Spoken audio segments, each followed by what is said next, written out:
கர்த்தர் நல்லவர், கர்த்தர் பெரிய காரியத்தை செய்வார். நாம் ஜெபிக்கலாம்.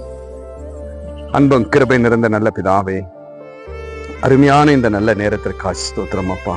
ஆண்டவரே, ஒருவருக்கொருவர் பாரங்களை தேற்றுங்கள் என்று அப்பா உம்முடைய வார்த்தையின்படி இப்பொழுது உம்முடைய பிள்ளைகள் அப்பா குடும்பத்திலும் சபையிலும் நட்பிலும் ஆண்டவரே அக்கம் பக்கம் இல்ல கண்களுக்கு முன்பாக இருக்கிறவர்களை தேற்றி பலப்படுத்தும்படி உம்முடைய பிள்ளைகளோடு நீங்க பேசிய வார்த்தைக்காய் ஸ்தோத்திரம் அப்பா.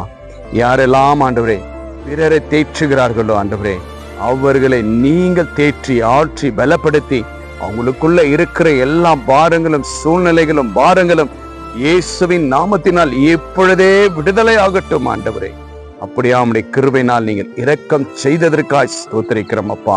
உம்முடைய பிள்ளைகள் ஒருபோது வெட்கப்பட்டு போக நீ விடுகிற தேவன் அல்ல ஆண்டவரே.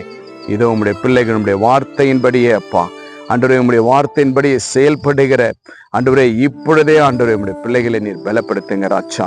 இதோ கர்த்தாவே, வார்த்தையில மாத்திரமல்ல ஆண்டவரே, பிராக்டிக்கலாகவும் நம்முடைய பிள்ளைகள் அநேகருக்கு உதவி செய்ய, கண்ணீரை துடைக்க, ஆறுதல் படுத்த என் தேவன் நன்மை செய்கிற பிள்ளைகளாய் மாற்றினதற்காய் நன்றி.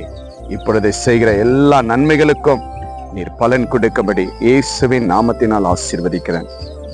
இந்த ஆன்லைன்ல பார்த்திருக்கிற கேட்டிருக்கிற ஒவ்வொரு பிள்ளைகளும் கருத்தில் ஒப்பு கிடைக்கிறேன். இயேசுவின் நாமத்தினால் ஜெபிக்கிறேன் நல்ல பிதாவே, ஆமேன் ஆமேன். விசுவாசிங்க, தேற்றுங்க. இந்த வீடியோ உங்க ஃப்ரெண்ட்ஸுக்கு ஷேர் பண்ணுங்க. இயேசப்பா செய்த நன்மைகளை கமெண்ட் பண்ணுங்க. Have a blessed day. Jesus with you. Jesus loves you. God bless you.